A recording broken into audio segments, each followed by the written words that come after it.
पंजाब के हरमन प्यारे सरदार भगवंत सिंह मान साहब,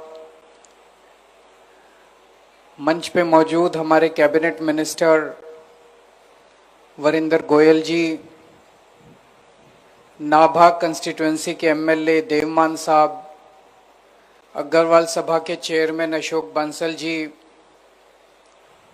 यहाँ पे आए हुए सभी मेरे प्यारे बहनों, भाइयों, माताओं, बुजुर्गों, बच्चों, आप सब लोगों को मेरा नमस्कार, सबको मेरा प्रणाम।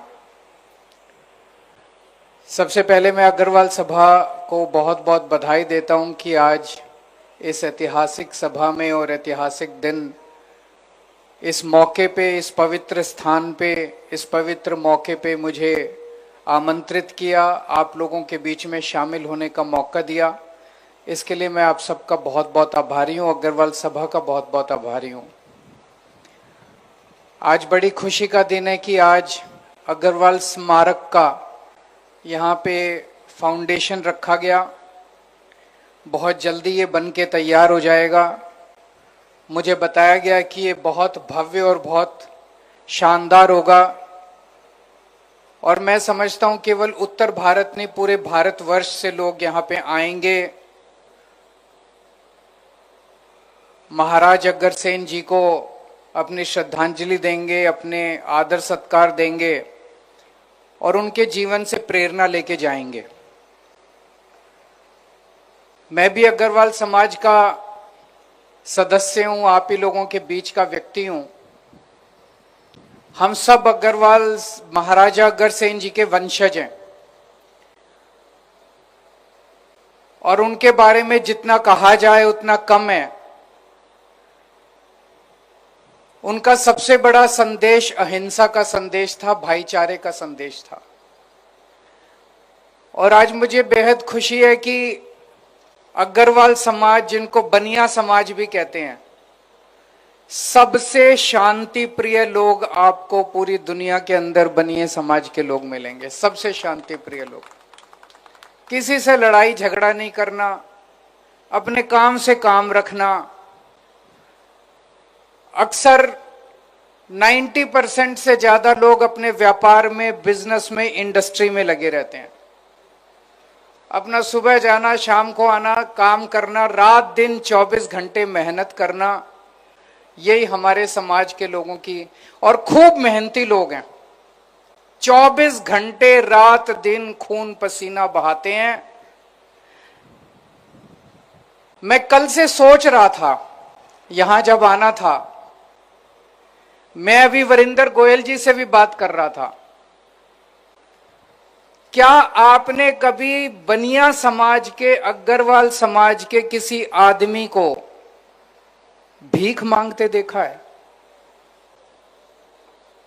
मुझे नहीं लगता, मेरे को तो याद नहीं आता। अग्रवाल समाज का हर आदमी मेहनत करके खाना चाहता है। अग्रवाल समाज के हर आदमी का हाथ यूं रहता है, कभी भी यूं नहीं रहता। यही शिक्षा हमें महाराज अग्रसेन ने दी थी। हम 24 घंटे मेहनत करते हैं, खून पसीना बहाते हैं, पैसा कमाते हैं। ईमानदारी से पैसा कमाने में कोई हर्ज नहीं है। उसी पैसे से एक हिस्से से हम अपना परिवार पालते हैं, एक हिस्सा सरकार को टैक्स के रूप में दे देते हैं।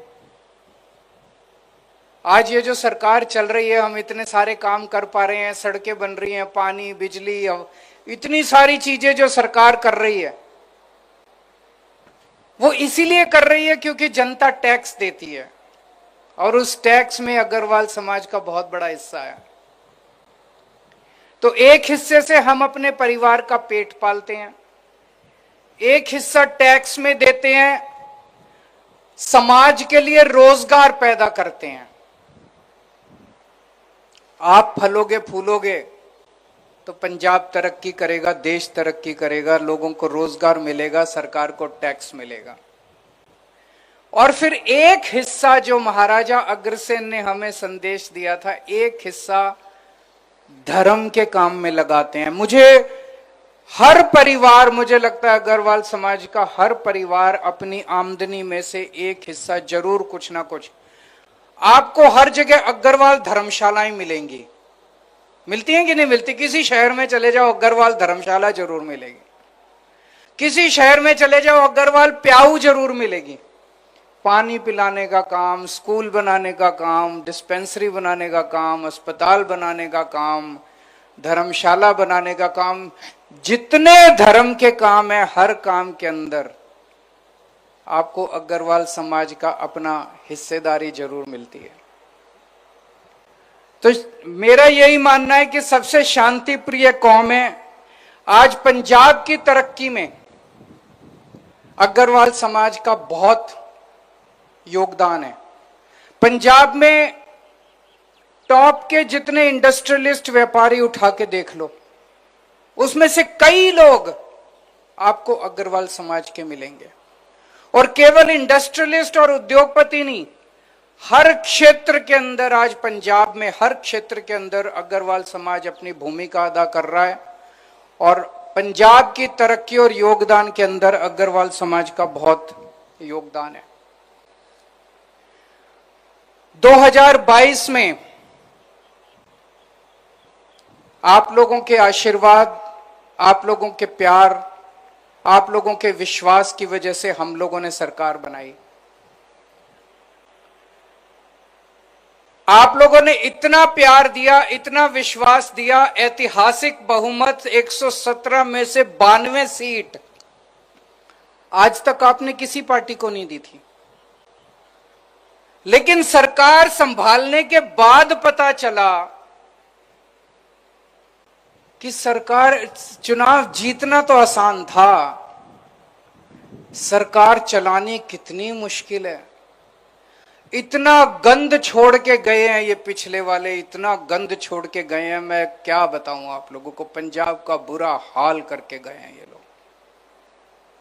नशे को ही ले लो, पंजाब जो एक वक्त पंजाब का नाम नंबर 1 टॉप पे होता था पर कैपिटा इनकम में, प्रति व्यक्ति आय में नंबर 1 पंजाब सबसे अमीर सूबा माना जाता था, आज 17वें नंबर पे, 17th नंबर पे आ गया। आज पंजाब का बच्चा, पंजाब की जवानी, पंजाब के छोटे छोटे बच्चे नशा कर रहे हैं। पूरे पंजाब को नशे में धकेल दिया। कहां से आया यह नशा? अपने आप तो आया नहीं। किसने घर घर के अंदर किसने फैलाया ये नशा?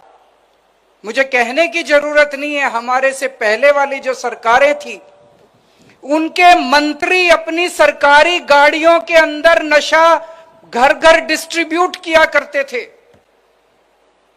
नशे के इंटरनेशनल स्मगलर उन मंत्रियों के घरों के अंदर रुका करते थे, ये रिकॉर्ड में है।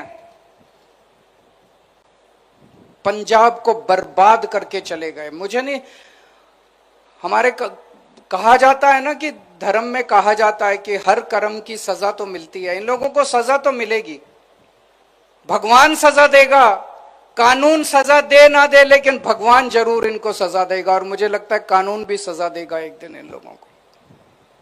जब हम लोगों ने सरकार संभाली, सबसे बड़ा चैलेंज हमारे लिए ये था, नशा कैसे खत्म करें, नशा कैसे, पंजाब की जवानी को, पंजाब के बच्चों को, पंजाब के परिवारों को कैसे वापस लेके आए। अब नशे के विरुद्ध युद्ध शुरू हुआ है पिछले कुछ महीनों से। कुछ महीने पहले अगर मैं लोगों के बीच में जाता और कहता कि अगर आपके यहां कोई नशा बेच रहा है तो हमें बताओ, मुझे नहीं लगता कोई बताता। लोगों को डर लगता था, लोगों को भरोसा नहीं था। लोग कहते थे पुलिस भी मिली हुई है, प्रशासन भी मिला हुआ है, सरकार भी मिली हुई है। मैंने देखा था एक वीडियो के अंदर पंजाब के नशे के ऊपर कई फिल्में बनी हैं, कहता जी सरकार ही नशा बिकवाती है। आज 3-4 महीने के बाद माहौल बदल चुका है। इतने पिंड, इतने गांव पंजाब के अंदर कहानियां सुनने को मिल रही है। अब गांव के गांव तस्करों को, पुलिस को पकड़वा रहे हैं कि ये भी बेचता है, ये भी बेचता है। लोगों का भरोसा बढ़ गया है कि अब पुलिस, प्रशासन और सरकार मिलके नशा खत्म करने पे लग गए हैं। लोगों का भरोसा बढ़ गया। मैं और मान साहब अभी कई जगह गए थे, कई गांवों में गए थे। लोगों से बात की, लोगों ने बताया, उन्होंने पकड़ पकड़ के अपने गांव के नशा तस्करों को पुलिस के हवाले किया है। लोग अब खुद जिम्मेदारी लेने लगे हैं। उनके गांव में जितना नशा करने वाले लोग थे, लोग उनका इलाज खुद से करवा रहे हैं। लोगों को भरोसा। और कितने गांव अब इस वक्त पंजाब के हर गांव और हर वार्ड में मुहिम चल रही है कि अपने को हर वार्ड को, हर गांव को नशा मुक्त, 100% नशा मुक्त करना। और कई गांव हो गए हैं 100% नशा मुक्त। बहुत बड़ा काम था। मुझे लगता है मरेंगे, ये सत्ता तो आनी जानी है, चुनाव आने जाने हैं, कोई जीतता है कोई हारता है, चलता रहता है, लेकिन मुझे लगता है मरेंगे तो सबसे बड़ा सुकून ये होगा। ऊपर वाले के पास जाएंगे तो कहते हैं ना, ऊपर वाले के पास जाके हिसाब देना होता है, तो ऊपर वाले के पास जाएंगे तो बड़े सुकून के साथ कह सकते हैं कि हमने बच्चों को नशे से बाहर निकाला था, पूरी कोशिश करके, पूरी ईमानदारी के साथ। जब हमने सरकार संभाली तो पता चला सारा खजाना खाली था, कुछ था ही नहीं, घाटे में चल रहा था सब कुछ। पुरानी सरकारें, कैप्टन साहब भी कहते थे, अकाली दल वाले भी कहते थे, खजाना खाली, खजाना खाली। सारा खजाना लूट के ले गए ये लोग। लेकिन हम रोए नहीं इनकी तरह। एक भी स्टेटमेंट दिखा दो जब मान साहब ने या मैंने कहा हो खजाना खाली है जी, ये काम नहीं हो सकता। हमने कभी नहीं कहा। मेरे से कोई पूछता था, जब मैं अक्सर जब भी दिल्ली के अंदर भी, पंजाब के अंदर भी चुनाव प्रचार करने जाता हूं, मैं पंजाब में प्रचार करने आता था, मैं कहता था बिजली मुफ्त कर दूंगा, महिलाओं को 1000-1000 रुपए देंगे, स्कूल बनवाएंगे, अस्पताल बनवाएंगे। लोग कहते थे पैसा कहां से आएगा? मैं कहता था बनिए का बेटा हूं, हिसाब किताब आता है, कहीं से लाऊं पैसा ले आऊंगा, चिंता ना करो। और 3 साल में साबित कर दिया, हम रोए नहीं। हमने कोई ये नहीं कहा कि पैसा नहीं है, पैसा नहीं है, खजाना का कहीं से भी लेके आए। आपके सारे काम कर रहे हैं कि नहीं कर रहे? बिजली मुफ्त हो गई नहीं हो गई? पूरे पंजाब के अंदर 70% से ज्यादा लोगों की बिजली मुफ्त आती है। इतने शानदार स्कूल बन रहे हैं, अस्पताल बन रहे हैं। अभी मान साहब ने बताया किस तरह से इतने मोहल्ला क्लिनिक बन गए, 54,000 लोगों को नौकरियां मिल गई। घर, खेत के अंदर पानी जा रहा है। कैसे हो रहे हैं इतने सारे काम? उनके टाइम में नहीं हुए। हमने तो कभी नहीं कहा पैसा नहीं है। पैसे की चिंता मत करना, बनिए का बेटा हूं, पैसा कहीं से लाऊं, आपके सारे काम पूरे होंगे, रंगला पंजाब बनाएंगे आपके साथ मिलकर। और हमारे से पहले वाला टाइम याद करो, जब इनके परिवार ने सारी बसें भी इनकी, माइनिंग भी इनकी, रेता भी इन्होंने सारा कब्जा कर लिया, सड़कों पे भी सारा होटल भी इनके, कुछ छोड़ा ही नहीं इन्होंने, ढाबे भी इनके, सब कुछ इन्होंने कब्जा कर लिया। करा था कि नहीं करा था? सब छुड़वाएंगे, सब अपने बच्चों को देंगे, आप लोगों का है ये सारा, आप लोगों को देंगे हम लोग। इस लूट को बंद कर रहे हैं हम लोग। भगवान ना करे अब आप लोगों के हाथ में है जनतंत्र है, भगवान ना करे ऐसा टाइम दोबारा देखने को मिले पंजाब को। भगवान ना करे ऐसी पार्टियां दोबारा पंजाब के अंदर आए जिन्होंने पंजाब को ऐसा बर्बाद कर दिया था। बड़ी मुश्किल से हम लोगों ने एक ईमानदार सरकार बनाई है, पंजाब को उस गर्त से बाहर निकाला हम सब लोगों ने मिलकर। मैं कई व्यापारियों से बात करता हूं, 3 किस्म की मोटी मोटी, छोटे व्यापारियों की बात कर रहा हूं। इंडस्ट्री के लिए हम बहुत बड़े बड़े काम आने वाले कुछ दिनों में, महीने भर के अंदर इंडस्ट्री को लेके आप बहुत बड़े बड़े ऐलान सुनने वाले हैं। आज मैं कह के जा रहा हूं, मैं बहुत सोच समझ के बोलता हूं जो भी बोलता हूं। इतने बड़े बड़े ऐलान हम इंडस्ट्री के लिए करने जा रहे हैं कि पूरे देश के अंदर Punjab will become the best destination for industry in the country. पूरे देश में कोई व्यक्ति अगर सोचेगा मेरे को इंडस्ट्री लगानी है, तो सबसे पहले उसके दिमाग में पंजाब का नाम आया करेगा। और ये मैं कोई हवा में बात नहीं कर रहा, कई बहुत बड़े बड़े ऐलान करने जा रहे हैं जो किसी ने सोचा भी नहीं होगा। व्यापारी, एक छोटा व्यापारी जो होता है उसकी कोई नहीं सोचता, कोई सरकार नहीं सोचती। सरकारी बड़ी बड़ी इंडस्ट्री की तो सोचती है इतने 1000 करोड़ की। एक छोटा व्यापारी जो अपनी छोटी परचून की दुकान लगाता है, किराने की दुकान लगाता है, आड़तिया है, उसकी कोई नहीं सोचता। उनसे पूछो उनकी क्या समस्या। उनकी समस्या है नंबर 1 सुरक्षा।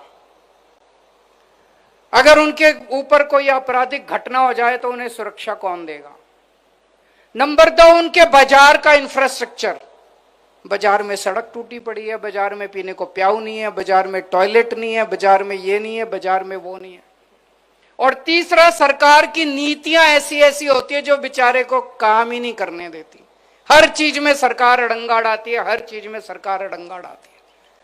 तो हमने तय किया है कि आप लोगों के लिए, एक व्यापारियों के लिए, इंडस्ट्री के लिए तो बहुत कुछ कर रहे हैं, व्यापारियों के लिए एक राज्य के स्तर पे और हर जिले के अंदर बोर्ड बनाया जाएगा, व्यापारी बोर्ड, जो हर व्यापारियों को सुरक्षा और सम्मान देने का काम करेगा, आपकी सुरक्षा सुनिश्चित करेगा, इंडिविजुअल व्यापारियों की भी सुरक्षा सुनिश्चित। आपको कोई समस्या, बोर्ड के पास जाओ, आपकी सरकार की पॉलिसी भी चेंज करानी है, आप बोर्ड के पास जाओ, बोर्ड आपकी पॉलिसी चेंज कराएगा। आपको कोई परेशान कर रहा है, कोई अफसर परेशान कर रहा है, कोई हमारा एमएलए भी अगर कोई परेशान कर रहा है, बख्शेंगे नहीं उसको, किसी को नहीं बख्शेंगे। कोई नेता परेशान कर रहा है, कोई खुल के व्यापार करो, बिना झिझक व्यापार करो, डरता के साथ व्यापार करो, पर ईमानदारी से व्यापार करो। जैसे महाराजा अग्रसेन जी ने कहा था, अपने ग्राहक को सबसे ज्यादा पूजना है, ग्राहक के साथ कभी बेईमानी मत करना, जनता के साथ बेईमानी मत करना। अंत में एक ही चीज कहना चाहता हूं, बनिए नंबर में कम है, संख्या बल में कम है, तो ये पार्टियां जो हैं इनको बनिए कब याद आते हैं, इनको बनिए चुनाव में नोट के लिए काम आते हैं, बस पैसे मांगने आते हैं आपसे। आते हैं कि नहीं आते? डोनेशन के लिए चाहिए इनको, बस बनियों से, अग्रवाल समाज से डोनेशन चाहिए और कुछ नहीं चाहिए इनको। पूरा अग्रवाल समाज इन पार्टियों के लिए नोट बैंक बन गया है। नोट बैंक मत बनना, जब तक नोट बैंक हो कभी इज्जत नहीं मिलेगी। वोट बैंक बनना, जिस दिन वोट बैंक बन गए सारे आपके पैरों के अंदर होंगे। हमें ना आपका नोट बैंक बनाना, ना आपको वोट बैंक बनाना, हम आपको पंजाब की तरक्की में आज भागीदार बनाने के लिए आए हैं। आप बताइए कि पंजाब सरकार को क्या करना चाहिए, हम वही सारे काम करेंगे। आपके साथ मिलके जो आपने हमें मौका दिया, 2022 में इतना भारी बहुमत दिया, आपके साथ मिलके 3 करोड़ पंजाबियों के साथ मिलके हम एक रंगला पंजाब बनाएंगे, लोगों की सेवा करेंगे। बस यही हमारी इच्छा है। बहुत बहुत शुक्रिया।